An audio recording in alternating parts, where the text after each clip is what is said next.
Hi, this is Melanie Weller, and I wanted to talk again about what fine tuning your genius could do for you. And I've been talking about this in terms of leadership compression points most recently. Um, but really, uh, my niche, my specialty is really with visionary leaders and with those people that really know that their genius has the potential to impact the world in a way that makes it a better place for all of us to really offer humanity a new way of being and of doing things.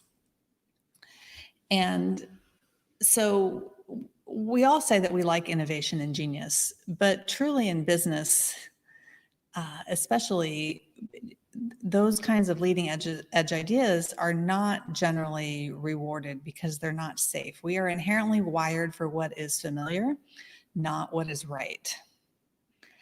And so a lot of really great ideas go unpursued. And, some of that is certainly, I understand the financial risk and the branding risk and those aspects of it. The sweet spot is in really helping others, helping the people that you're leading see the light at the end of the tunnel, see the potential, and to really bring it into a language that they really can understand and embrace. And a huge part of getting that message to land is how your energy and your compression points in your body and in your leadership techniques and in the way you're conveying the information either adds resistance to your messaging or removes the resistance from it so that it is actually heard on the other end. Um, you know, very successful people really know that the universe has some kind of magical synchronistic aspect to it, and they know they're tapped in. They're what often they don't realize is that there's an actual there's a whole mechanism of this that can really be leveraged and in order to create better alignment. And one of the things I've talked about most recently is about when your heroics and your desires are at odds with each other, it impairs your vision. And so when your heroics, your desires, and your vision are out of balance, you will lock horns with others. Your head can become a bad neighborhood for yourself. You can have a lot of self-destructive thoughts for yourself or others. It's like having your inner temple vandalized with everything turned over, and can affect your ability for self-care in that light. That you can end up functionally beheaded, like your head is disconnected from the rest of your body. You might feel like you're having an out-of-body experience because nobody is hearing you. You can feel invisible and unheard.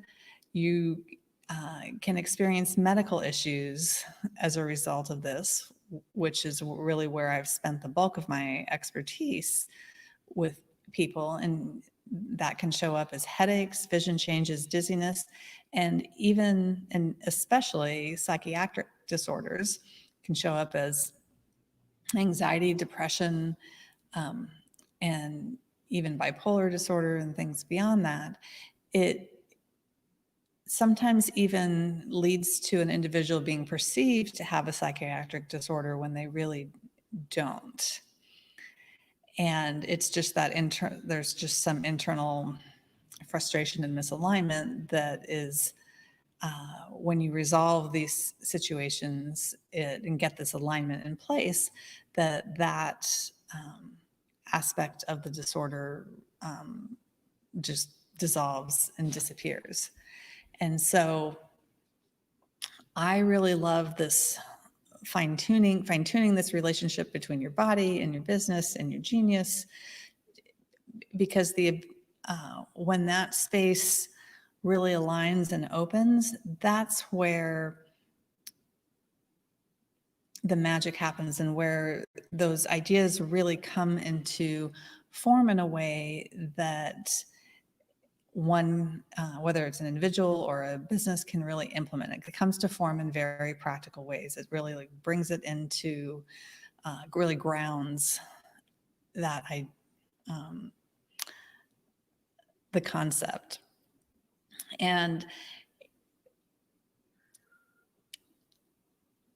when that head is disconnected from the body, it can make, like, for example, if we're talking about how like a leader in an organization is disconnected from the body of the organization, then often it's really the body that's suffering.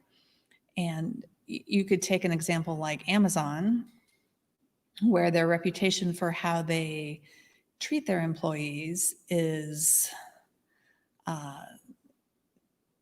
not the greatest reputation, that they overwork their employees.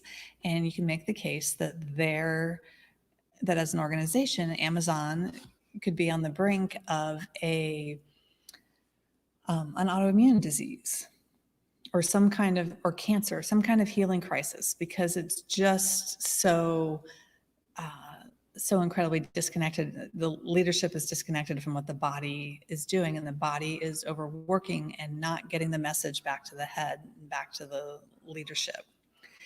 And so creating this, opening these pathways and opening these compression points with the leaders and with the organizational structure can make a huge impact in the flow of the business and into the flow of the individuals. And it literally changes people's lives, and it organically makes an organization and the people within it healthier. If you want to know more about this or ask me any questions, please feel free to email me at ask@melanieweller.com. And I look forward to sharing the next video with you.